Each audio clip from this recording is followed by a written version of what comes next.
guys, welcome back to the channel. Frustration and burnout with photography can be really common, so I wanted to touch a little bit today on why I think I've been so engaged and inspired to get out and practice photography as much as I have over the last year or so without getting annoyed or burnt out. Hopefully you can take a few snippets or little segments of this and apply it to your creative endeavors or lifestyle, because it's had major benefits on not only me improving as a photographer overall, but also my relationship with photography as a hobby.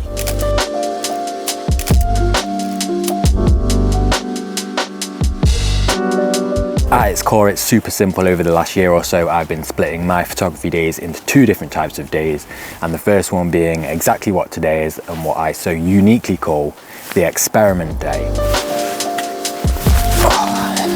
This photography day consists of me going out with no expectations whatsoever, either to a new location or a random one I've been before. I try out new styles of photography, gear, scout and hunt for compositions, or set myself silly little challenges like downgrading to a 10-year-old camera. It's also the photography day I use to create my YouTube videos exactly like I'm doing right now. It means I can put the experimenting or the video making at the forefront of my mind and be okay with the fact that I might not get any photos. If I do get some good shots, it's definitely a bonus, but this day is mostly about exploring new ideas, getting out the house and having a bit of fun.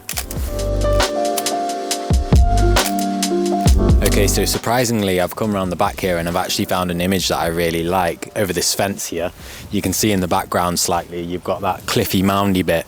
And if I kind of hang over the fence with my camera like this, into the heather that I don't know whether you can see on camera, but there's heather running along all this fence line here. And if I get that in the foreground and have the mound over there in the back, it's actually a really nice shot. The only problem is the light is coming and going across the landscape so fast. So I'm basically having to wait for the light to come across so that mound cliffy thing is illuminated in the back of the shot. And of course we get some light on the heather in the foreground as well. So I'll throw the image on the screen if I manage to get it good. And if not, then on with the video. Here comes the light.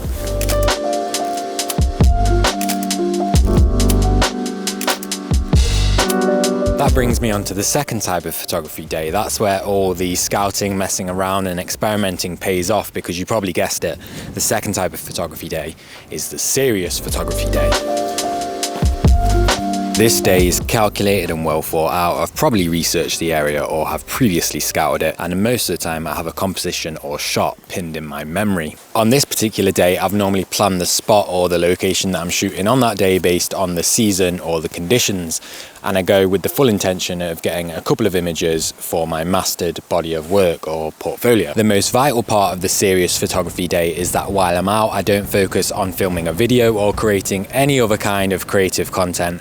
I focus solely on the photography. Anybody that's ever tried to juggle creating multiple forms of creative content at the same time will know the struggle. One or both of them always end up taking a hit in favor of the other. So you're not doing them both to the highest standard you possibly can, if that makes sense. Now, of course, this doesn't pay off every time I step out the house, because it's photography and anything can happen. Conditions change randomly while you're out and stuff like that. But the success rate of getting really good images have been way higher splitting my days up like this. The serious photography days are still fun, by the way. After all, they're where I'm putting my skills to the test the most and getting the best images possible. And while having dedicated photography days has given me a much higher payoff, I do still have days that are a complete write-off. That's when the real benefit of the split comes into play, because when I have one of those days where it doesn't really go to plan and I'm a little bit deflated or annoyed, I make sure I swap back to an experimental day as soon as I can. I take it easy for a little bit, scout, enjoy myself, make a few videos,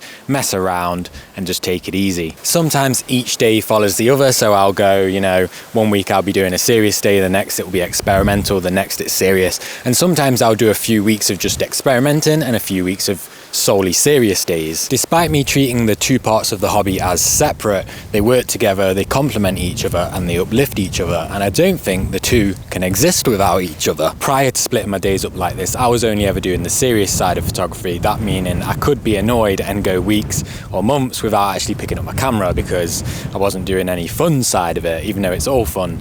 But you get what I'm saying.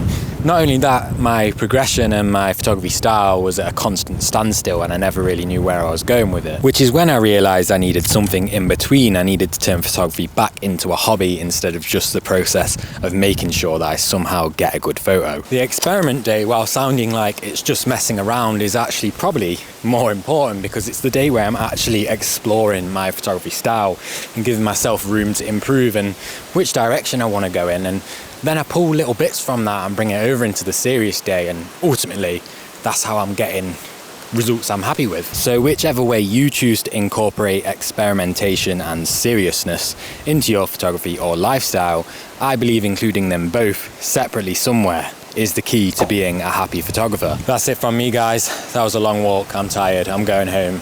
As always, I'll see you in the next one.